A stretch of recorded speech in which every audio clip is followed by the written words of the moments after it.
The Boy Who Felt Too Much.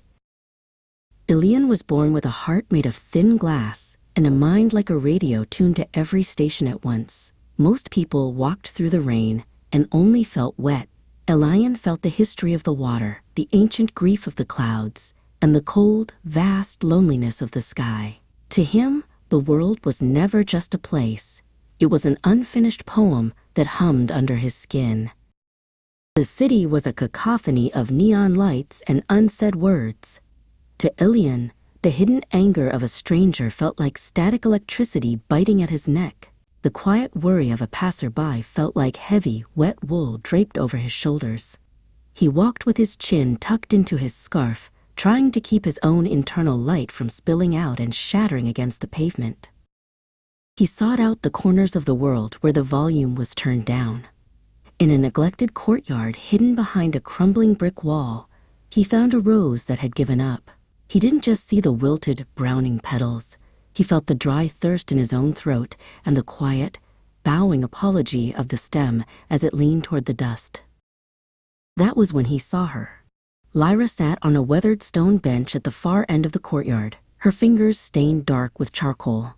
She didn't look up when he approached, but the air around her felt different.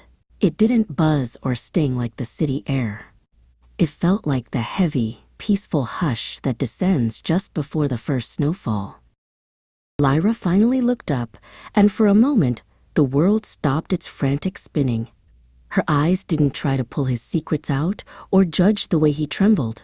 They simply held the space for them. She watched the way Ilian flinched at the sound of a distant, wailing siren, and she tilted her head as if she were listening to the same ghost frequency. "It's too bright," Ilian whispered, clutching his chest where the glass heart lived. He felt like a jar of fireflies with a cracked lid, struggling to hold in a light that was too intense for his frame. He showed her his hands, which were still trembling with the residual residue of 1,000 strangers' heartaches. Lyra didn't offer a platitude. Instead, she held up her sketchbook for him to see. It wasn't full of portraits or landscapes, but of shadows, the patterns of dust motes, and the negative spaces between branches. "I feel the absences," she said softly. "The things that aren't there weigh more than the things that are." They sat together in the violet twilight as the sun dipped below the city skyline.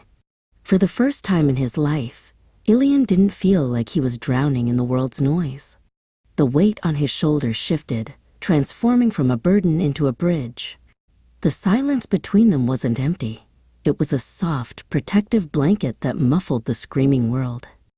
Ilian reached into the air and caught a stray thread of blue, a passing stranger's fleeting hope that had drifted over the wall.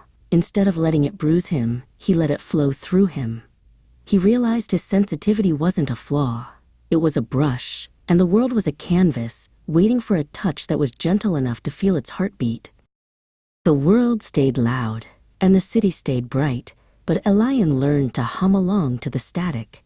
With Lyra by his side, the too much became just enough. They walked out of the courtyard and back into the neon pulse of the streets, two quiet ghosts who knew how to turn the noise into a symphony.